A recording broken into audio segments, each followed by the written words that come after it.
Hello students, welcome to our classes. आज हम लोग क्लास 9th का एक बहुत इम्पॉर्टेंट और इंटरेस्टिंग चैप्टर लेने जा रहे हैं। एनसीईआरटी के अकॉर्डिंग ये जो चैप्टर है चैप्टर नंबर 8 होता है और इस चैप्टर का नाम है, जैसे कि टॉपिक लिखा है, चैप्टर का नाम है मोशन। इस चैप्टर में हम लोग क्या क्या पढ़ने वाले हैं? हम लोग जो आम जनजीवन में चीज़ों को देखते हैं कि चीज़ें मूव कर रही हैं या रुकी हुई हैं, तो लिविंग और नॉन लिविंग थिंग से फिजिक्स का कोई मतलब नहीं है। जो भी ऑब्जेक्ट मूव कर रहा है या नहीं मूव कर रहा है, उसकी पढ़ाई हम लोग आज करेंगे। तो बहुत इंटरेस्टिंग होने वाला है आज का लेक्चर। कॉपी पेन निकाल के बैठ जाइए और हेडिंग लगाइए मोशन। तो बात यहाँ से स्टार्ट होता है बच्चों कि मोशन है क्या, या इसी का उल्टा रेस्ट क्या होता है। तो अगर कोई भी object, living non living thing, कोई भी ऑब्जेक्ट अगर टाइम के रिस्पेक्ट में, टाइम के रिस्पेक्ट मतलब क्या होता है, टाइम को कंपेयर करना, टाइम के कंपैरिजन में अगर वो अपना पोजीशन, अपना लोकेशन नहीं चेंज कर रहा है, तो ऐसे ऑब्जेक्ट को कहेंगे कि वो रेस्ट में है। बात समझ में आया? इसी का ठीक उल्टा मोशन वो ऑब्जेक्ट कहलाएंगे जो कि टाइम के कंपेयर में, जैसे टाइम जैसे जैसे बीत रहा है वैसे वैसे अपना पोजीशन चेंज कर रहे हैं। जैसे हम अभी आपसे बात कर रहे हैं तो हम अभी मूव नहीं कर रहे हैं, तो जैसे जैसे टाइम बीत रहा है, 1 सेकेंड 2 सेकेंड, एक एक सेकेंड का गैप ले लीजिए, तो उसका क्या है, उसका हमारा पोजीशन क्या है, चेंज नहीं कर रहा है। तो हम क्या कहलाएंगे, रेस्ट में कहलाएंगे। अब हम धीरे धीरे मूव करने लगे, देखिए मूव कर रहे हैं, ठीक है। तो हमारा पोजीशन जो है वो लगातार चेंज कर रहा है जैसे जैसे समय बीत रहा है। तो हम क्या कहलाएंगे बच्चों, हम कहलाएंगे as a object in motion. तो ये बहुत बेसिक और इंपॉर्टेंट चीज हुआ, क्योंकि चैप्टर का नाम ही है मोशन। तो हमें रेस्ट और मोशन दोनों की जानकारी होनी चाहिए। जैसे जैसे पढ़ाएंगे आपको नोट्स भी हम लिखाते जाएंगे। तो हेडिंग लगा लीजिए। सबसे पहले हम लोग जो कंपेयरिंग पार्ट पढ़ने वाले हैं, कंपेयर करने वाले हैं, वो करने वाले हैं कि भाई एक होता है रेस्ट और दूसरा चीज होता है मोशन। ये दो चीज हमें पहले तो जाननी है अच्छे से, ठीक है। तो कंपेयर कैसे करेंगे, एक लाइन खींच देते हैं। इस तरफ क्या डेफिनेशन आएगा प्यारे बच्चों, ये डेफिनेशन आएगा कि if an object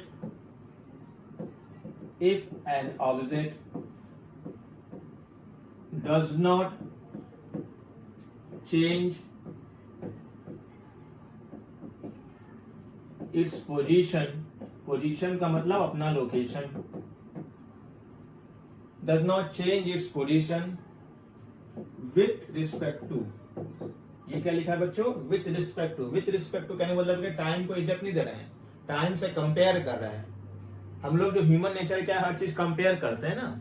जैसे किसी का हाइट हमसे कितना बड़ा है, हमसे कितना छोटा है, तो किसी रेफरेंस से उसको कंपेयर करते हैं। तो यहाँ रेफरेंस क्या है, टाइम। तो विथ रिस्पेक्ट टू टाइम, और एक चीज और जोड़ देते हैं इसमें, and surrounding. And surrounding, with respect to time and surrounding, पढ़िए, if the object does not change its position with respect to time and surrounding, then it is known as to be in rest। ना समझते भी जाएंगे और लिखते भी जाएंगे साथ साथ आप। ठीक इसी का उल्टा यहां पर लिख देंगे। जैसे यहां सिर्फ एक चीज चेंज करना है, डज नॉट की जगह लिखेंगे इफ एन ऑब्जेक्ट चेंजेस। क्या लिखेंगे प्यारे बच्चों, if an object changes its position with respect to time and surrounding, with respect to time and surrounding, then it is said to be in rest, in motion, sorry in motion, उसको कहेंगे motion. तो ये बहुत basic important definition हुआ। अगर कोई पूछे तो कंपेयरिंग क्या होता है, क्यों, क्या अंतर है दोनों में, तो एक छोटा सा अंतर है वो बता देना है। कितना समझ में आया? उम्मीद करते हैं समझ में आया होगा। अब इसके जस्ट बाद एक चीज और आपको बता देते हैं, यहां देखिए। उसके बाद आपको पढ़ना है कि कौन से ऑब्जेक्ट, मोशन में अगर कोई ऑब्जेक्ट है तो एक टॉपिक आपको एनसीईआरटी में भी दिया हुआ है, रेक्टिलिनियर मोशन। मैंने क्या बोला वर्ड बेटा? Rectilinear motion. What do you mean by rectilinear motion? ठीक है, रेक्टिलिनियर मोशन मतलब वो ऑब्जेक्ट जो कि एकदम स्ट्रेट लाइन में चले, सीधा सीधा स्ट्रेट लाइन में, जरा से भी ना मूव करे इधर उधर, तो ऐसे ऑब्जेक्ट के मोशन को बोलते हैं रेक्टिलिनियर मोशन। या दूसरा नाम क्या है? Straight line motion. यानी कि अगर कोई ऑब्जेक्ट, अगर डायग्राम से समझें, ये अगर कोई ट्रैक दे दिया आपको इस तरह से, इस ट्रैक पे आपको ये स्ट्रेट लाइन है, ठीक है। इस ट्रैक पे सपोज कोई बंदा चल रहा है,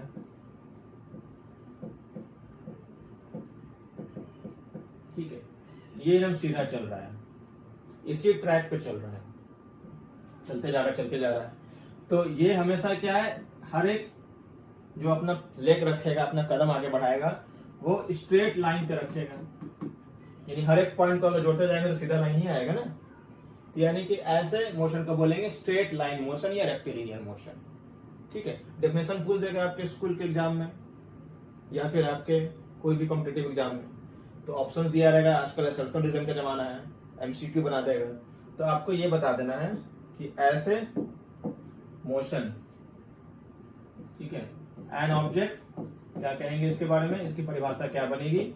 an object moves in a straight line path. An object moves in a straight line path is called rectilinear motion. आपको पता है जो लाइट रेज होती हैं, लाइट रे मतलब जो किसी भी सोर्स से लाइट अगर निकलती है, जैसे सन हो गया, बल्ब हो गया, कैंडल हो गया, तो लाइट का भी नेचर क्या होता है? सीधा चलने का। लाइट कभी बेंड करते हुए नहीं चलती है। आगे जाके लाइट चैप्टर में पढ़ेंगे या लोअर क्लासेस में आपने पढ़ा भी होगा एक एक्सपेरिमेंट कि 3 कार्डबोर्ड अगर रख दिया जाए और तीनों में एक ही लेंथ, एक ही हाइट पे अगर होल रहेगा, और इधर अगर एक कैंडल रहेगा, अगर यहाँ पर वैसे मैं बताऊं, ऐसे अगर 3 कार्डबोर्ड है इस तरह से, ठीक है, और तीनों कार्डबोर्ड पे एक ही हाइट पे होल किया हुआ है, और यहां पर एक कैंडल बना दिया गया इस तरह से। कैंडल मतलब यहां पर कैंडल है। तो जब यहां पर आप ऑब्जर्व कर रहे हैं, यू आर ऑब्जर्वर, आप यहां पर देख रहे हैं, ये आपका आई है, ह्यूमन आई। तो ये जो लाइट इस कैंडल से जब निकलेगा तो ये सारी दिशाओं में निकल रहा है, लेकिन ये जो होल से जब जा रहा है तो ये सीधा जा रहा है। अगर आप बाई चांस इस वाले कार्डबोर्ड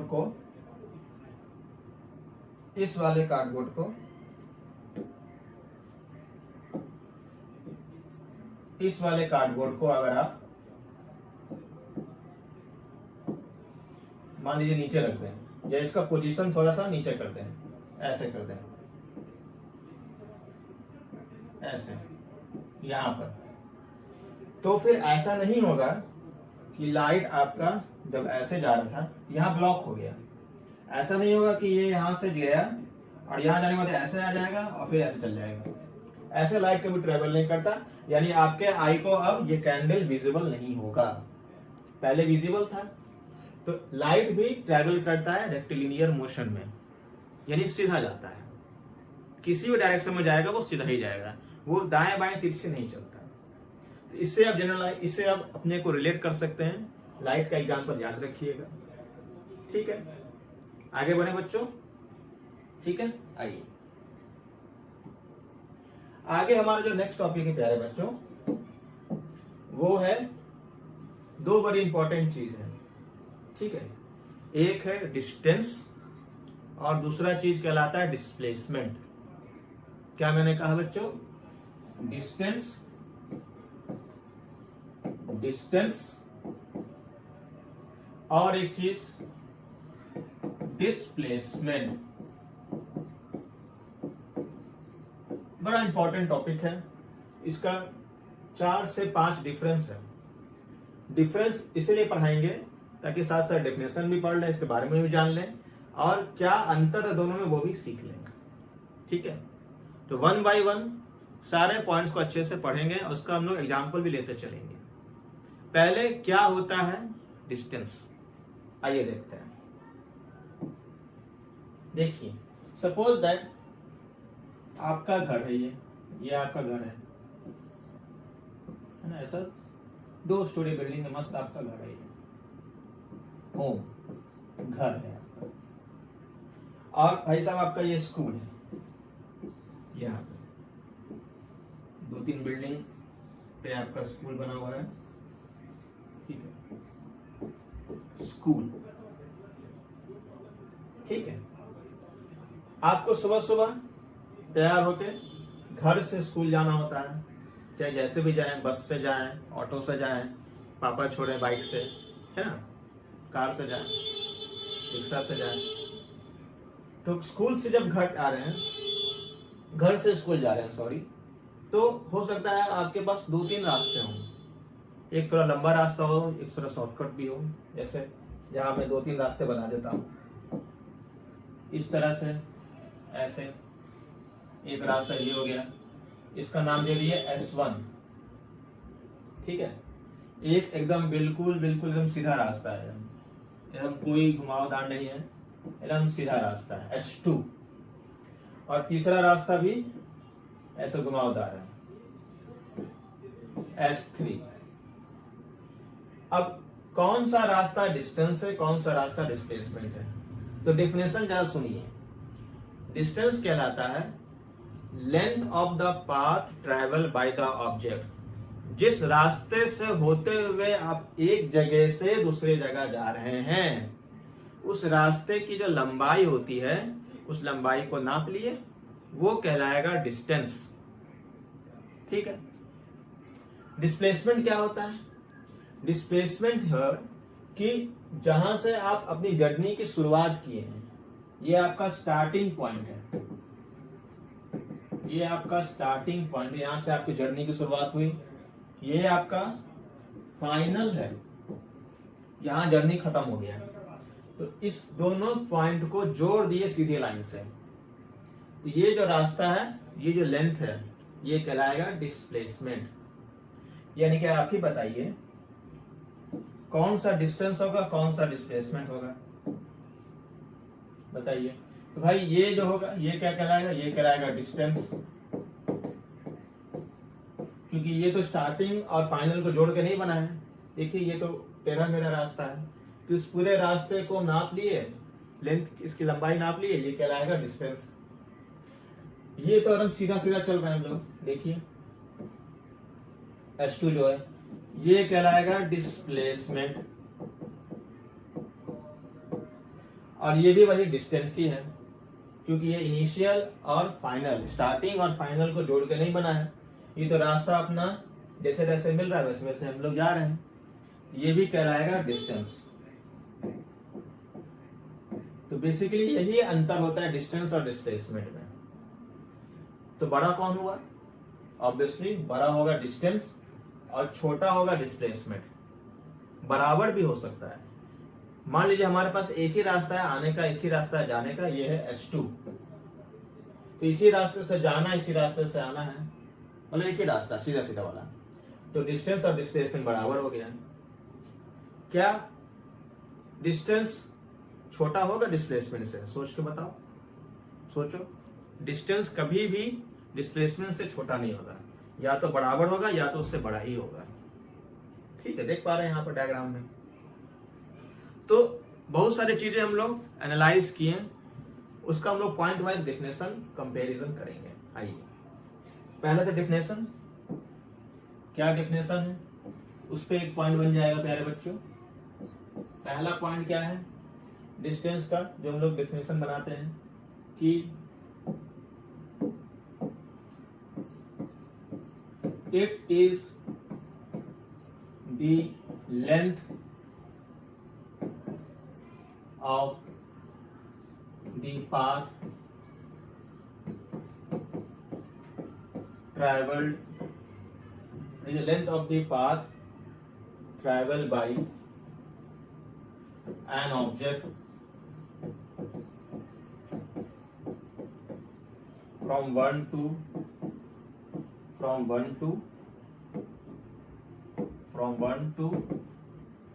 another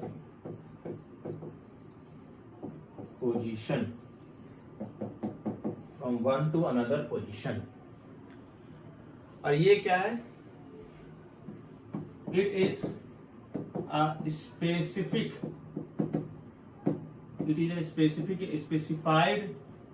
डिस्टेंस, ये भी डिस्टेंस ही है लेकिन स्पेसिफाइड है, जो कि कैसे बनता है, इनिशियल और फाइनल को जोड़ के बनता है। It is a specified distance joined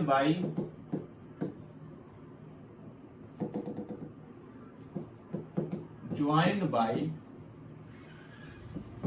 initial यानी स्टार्टिंग एंड फाइनल पोजीशन। बहुत बेसिक अंतर है, ये फर्स्ट है। ठीक है प्यारे बच्चों, देख पा रहे हैं? ठीक है, ये पहला डिफरेंस आपको समझ में आया होगा। दूसरा डिफरेंस मैंने बताया कि कौन छोटा बड़ा होता है, कंपेयर कर लेंगे, है ना। तो कंपेयरिंग पॉइंट ऑफ व्यू से प्यारे बच्चों दूसरा क्या है कि डिस्टेंस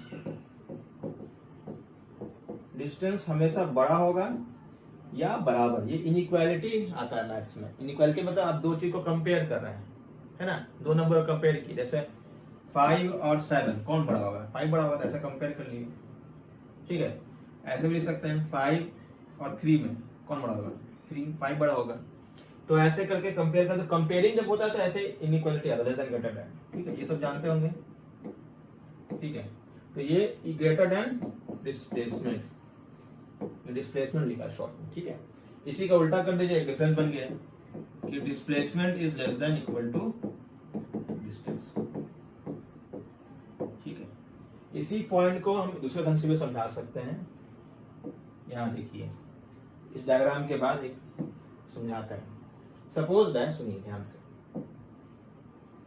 सपोज दैट आपको बोला गया कि आप, जैसे आपको थोड़ा पता होगा डायरेक्शन कि भाई ये नॉर्थ इस तरफ बोलते हैं, इस तरफ साउथ बोलते हैं, ये बोलते हैं ईस्ट, इधर बोलते हैं वेस्ट। आपको बोला गया कि आप 3 किलोमीटर ईस्ट जाइए, ऐसे जाएंगे, चले गए, कितना किलोमीटर, 3 किलोमीटर। फिर बोला गया 4 किलोमीटर नॉर्थ जाइए, नॉर्थ कहाँ होगा, ऊपर होगा। 4 किलोमीटर नॉर्थ चले गए, बोले रुक जाइए, बोले बताइए ऐसे चले ऐसे चले। बोला हम लोग ने पूछा आपसे सवाल कि बताइए भाई साहब डिस्टेंस कितना होगा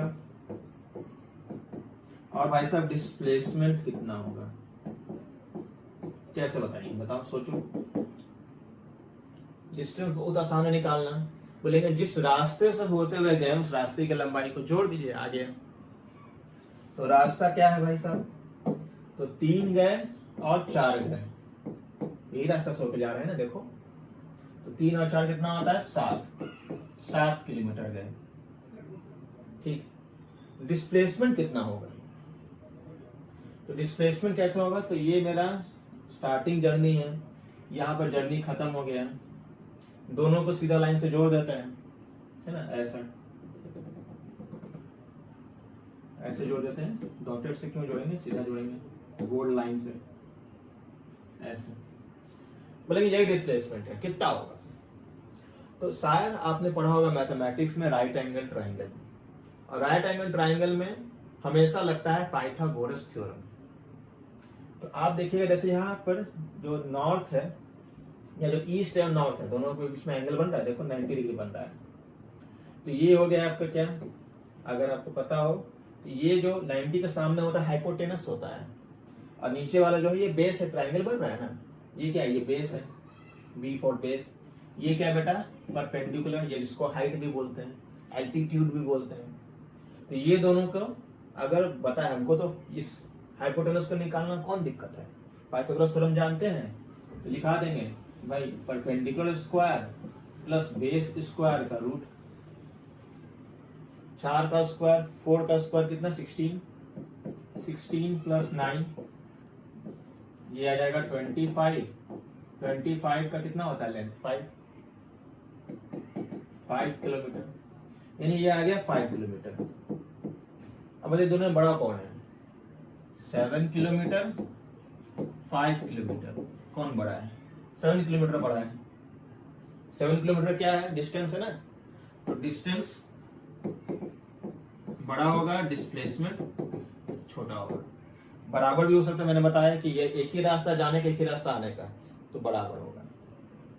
समझ में आ रहा है। तो इसी चीज को मैंने प्रूव कर दिया अपने सेकंड पॉइंट को, यहां पर देखो, इसी सेकंड पॉइंट को मैंने प्रूव कर दिया एक तरह से, मैथमेटिकली इसको उदाहरण देकर समझा दिया। पॉइंट क्लियर है, आगे भी पॉइंट्स हैं, देखिए नेक्स्ट पॉइंट।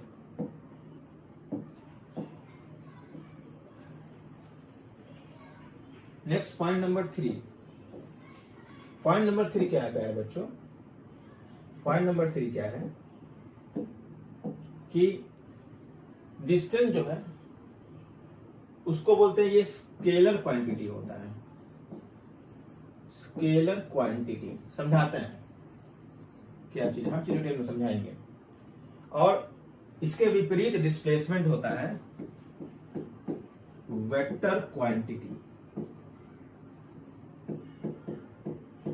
Vector quantity.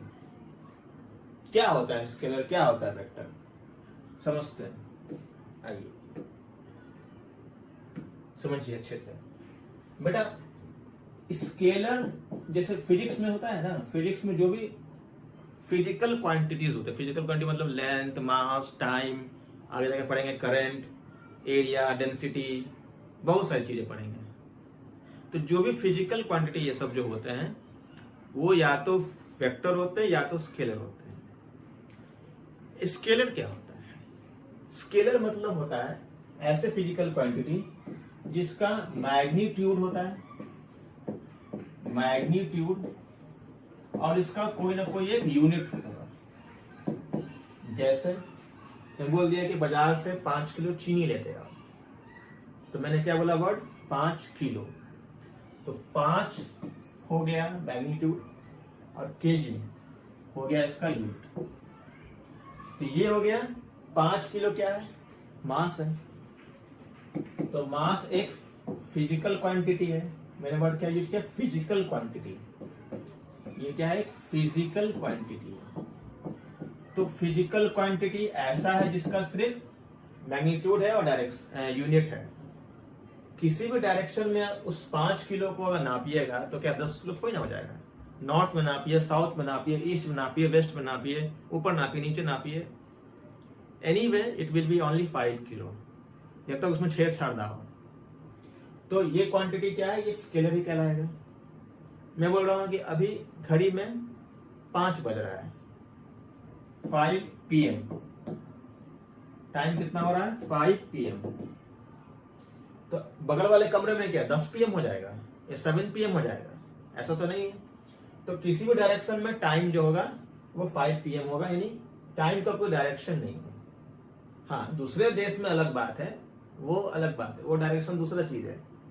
लेकिन ये जो मैंने बोला कि 5 PM, बगल के कमरे में जाइए, नीचे के कमरे में जाइए, किसी मैदान में चल जाइए, 5 PM ही रहेगा अगर इस समय टाइम 5 PM है तो ये सब क्वांटिटी जो है फिजिकल क्वांटिटी। और भी एग्जांपल है, और भी एग्जांपल है, जैसे लेंथ, लंबाई, length breadth time, length breadth area, volume, volume, density, सब आपके क्या हैं? सब आपके हैं स्केलर क्वांटिटी। आप अपने हिसाब से सोच सकते हैं कि भाई कौन सा स्केलर क्वांटिटी कौन सा नहीं है ना?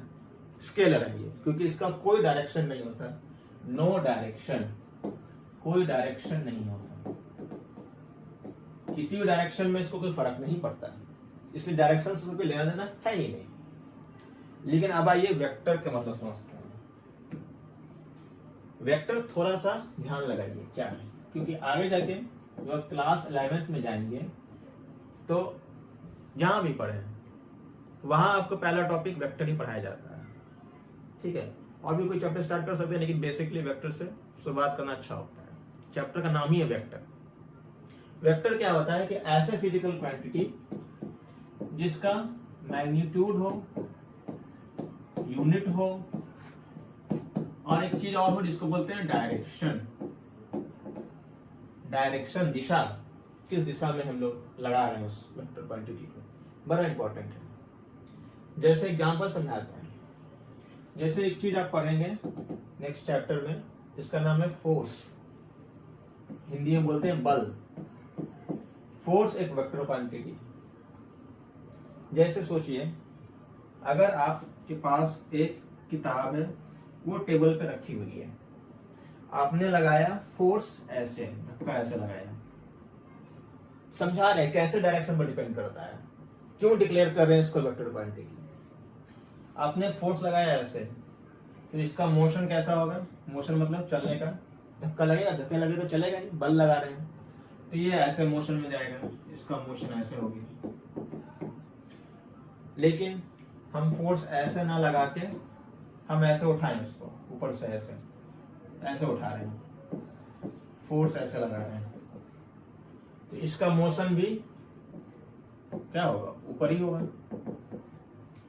तो फोर्स का डायरेक्शन चेंज होने से उसका मोशन भी चेंज हो गया।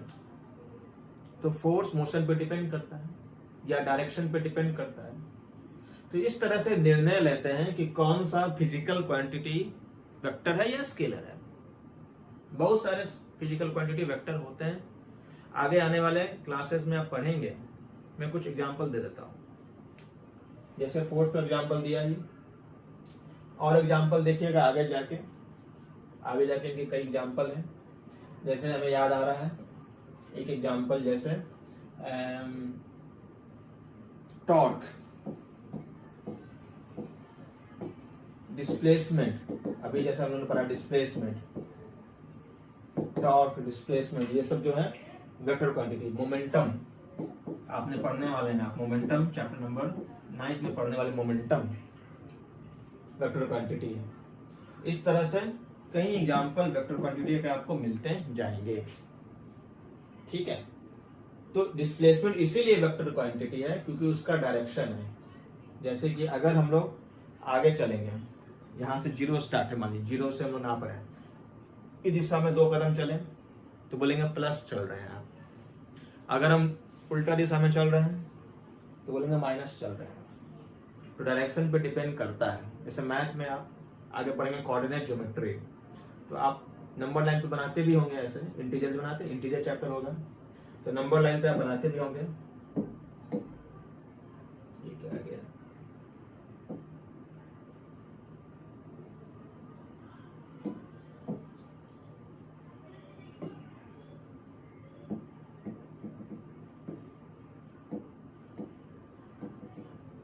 ठीक, ओके। नंबर लाइन पे बनाते भी होंगे आप कि अगर इस तरह से,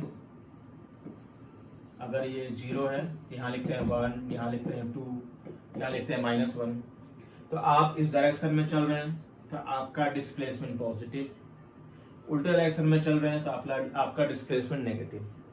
तो हुआ ना, डायरेक्शन पे डिपेंड करता है, डिस्टेंस को कोई मतलब नहीं है, ठीक है? आपके बस चले हैं, उसकी लंबाई नाप लीजिए, वो कहलाएगा डिस्टेंस, ठीक है? जो हमारा गूगल मैप जो होता है, सोचिए इसका प्रैक्टिकल, आपके सबके पास घर पे फोन है, मैप है, गूगल मैप से कहीं से जाना है, कहाँ पे जाना है, तो वो जो गूगल मैप दिखाता है वो कभी भी डिस्प्लेसमेंट नहीं दिखाता है, वो हमेशा डिस्टेंस ही दिखाता है। क्योंकि आप कहीं भी चल जाइए, सीधा रास्ता थोड़ा जा रहे हैं। आपको जो रास्ता जो सरकार ने बना के दिया है, जो सड़क से बना के दिया है, वो क्या सीधा ही बना के दिया है। आप चलते हैं तो आप चल रहे हैं डिस्प्लेसमेंट ही, डिस्टेंस ही चल रहे हैं, डिस्टेंस नहीं चल डिस्प्लेसमेंट नहीं चलते हैं। क्योंकि कहीं भी कोई भी दो चीज का दूरी, शॉर्टेस्ट दूरी से हम लोग उस रास्ता से चल नहीं सकते हैं। जिस तरह से सरकार ने सड़क बना के दिया, उसी रास्ता से चलते हुए जाना है। तो हमेशा गूगल मैप क्या दिखाता है? डिस्टेंस ही दिखाता है, ठीक है। डायरेक्शन से कोई मतलब नहीं है। हाँ ये है कि नॉर्थ जाइए, साउथ जाइए, इस गली में घुसिए, उस गली में मत घुसिए, वो अलग डायरेक्शन से पता चलता है, वो अलग चीज है। लेकिन as a particular what is distance, distance is called a scalar quantity, ठीक है। अंतर समझ में आया? चलिए नेक्स्ट जो इंपॉर्टेंट इसका है, अगला पेज में लिख देते हैं, इसमें भर गया जगह, ये ऊपर की चीज मिटा दें। चलो ऊपर का एक पॉइंट मिटा देते हैं, ऊपर का एक पॉइंट मिटा देते हैं।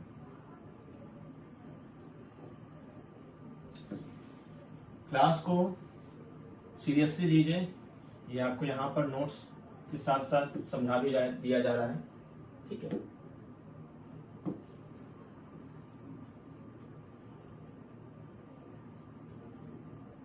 देखिए फोर्थ पॉइंट जो है प्यारे बच्चों, देखो फोर्थ पॉइंट जो हमारा है वो है कि डिस्टेंस या तो पॉजिटिव होगा या जीरो होगा, नेगेटिव कभी नहीं हो सकता। लेकिन डिस्प्लेसमेंट में तीनों ऑप्शन है, तीनों ऑप्शन है। जीरो भी हो सकता है बेटा, पॉजिटिव भी हो सकता है और नेगेटिव भी हो सकता है। तीनों ऑप्शन इसके पास है। कैसे समझाते हैं, हर चीज का एक एग्जांपल दे देंगे तो आप उसको समझ पाएंगे अच्छे से। देखिए जैसे कि अभी मैंने बताया कि भाई एक नंबर लाइन ड्रॉ कर लीजिए, यहाँ 0 है, 1 मीटर 2 मीटर ऐसे करते हैं, और ये -1 मीटर -2 मीटर है। तो कोई बंदा अगर 0 पे खड़ा है, अगर वो इस तरफ मोशन करेगा तो उसका डिस्प्लेसमेंट पॉजिटिव होगा, अगर वो इस तरफ मूव करेगा तो उसका डिस्प्लेसमेंट नेगेटिव होगा। समझ में आ रहा है क्यों नेगेटिव हो रहा है? लेकिन डिस्टेंस कोई फर्क तो पड़ता नहीं है, ठीक है। अच्छा जीरो कब होगा सर, बता दीजिए। तो कोई चीज मूव ही ना करे तो डिस्टेंस भी जीरो होता है, डिस्प्लेसमेंट भी जीरो होता है। लेकिन मूव करने के बावजूद भी डिस्प्लेसमेंट जीरो होगा क्या सर? होगा। जैसे आपको बोले कि एक मैदान है सर्कुलर शेप का, आप यहां से स्टार्ट किए अपना मोशन, कहीं से भी यहां से स्टार्ट किए, यहां से स्टार्ट किए और कुछ समय बाद आप एक चक्कर लगा के यहीं पर आ गए। सपोज दैट इस मैदान का रेडियस 1 मीटर है, सर्कल है तो एक रेडियस 1 मीटर ले लिए। तो बोले बताओ डिस्टेंस कितना है और डिस्प्लेसमेंट कितना है। तो डिस्प्लेसमेंट अगर एक चक्कर का, एक रेवोल्यूशन का बोलेंगे तो डायरेक्ट कितना होगा? 0। क्यों सर? क्योंकि यहीं पर से स्टार्ट हुआ और वापस यहीं पर खत्म हुआ, तो गैप तो कुछ रहा नहीं। गैप नहीं रहा तो नापेंगे कैसे? नापे, आया 0। डिस्प्लेसमेंट कितना होगा सर? तो आप पढ़े होंगे सर्किल का सरकमफेरेंस होता है 2 पाई r। तो फॉर्मूला लगा दीजिए, हो गया है ना। 2 इंटू पाई, r कितना है बेटा? 1, यानी 2 पाई। पाई का वैल्यू आप लिख सकते हैं 3.14, इतना मीटर। मीटर ही ना होगा, SI यूनिट जो होता है, स्टैंडर्ड यूनिट होता है, मीटर होता है, ठीक है। तो ये इतना सारा जो आपको मैंने एग्जाम्पल दे दे के बताया, उसको थोड़ा लिख लिख के भी याद रखिएगा। नोट्स बनाना जरूरी है फिजिक्स में, साथ साथ अंडरस्टैंडिंग भी तो जरूरी है। ये समझ में आया? बोलिए कोई दिक्कत? अभी तक कोई दिक्कत? समझ में आ रहा है? ठीक है, ठीक है। सारा चीजों को देख लीजिए भाई, कुछ दिक्कत तो नहीं, ठीक है। चलिए तो इतना हम लोग क्लास आज यहीं पर अंत करते हैं। इसके जस्ट बाद हम लोग और भी चीजें पढ़ेंगे, जैसे स्पीड, वेलोसिटी, एक्सीलरेशन, विभिन्न तरह की चीजें पढ़ेंगे, ठीक है। एनसीईआरटी के करिकुलम को फॉलो करते हुए कुछ क्वेश्चंस भी हम लोग करेंगे, न्यूमेरिकल भी बिल्कुल करेंगे। ठीक है, तो आज के लिए इतना ही। Thank you very much. पढ़ाई करते रहिए।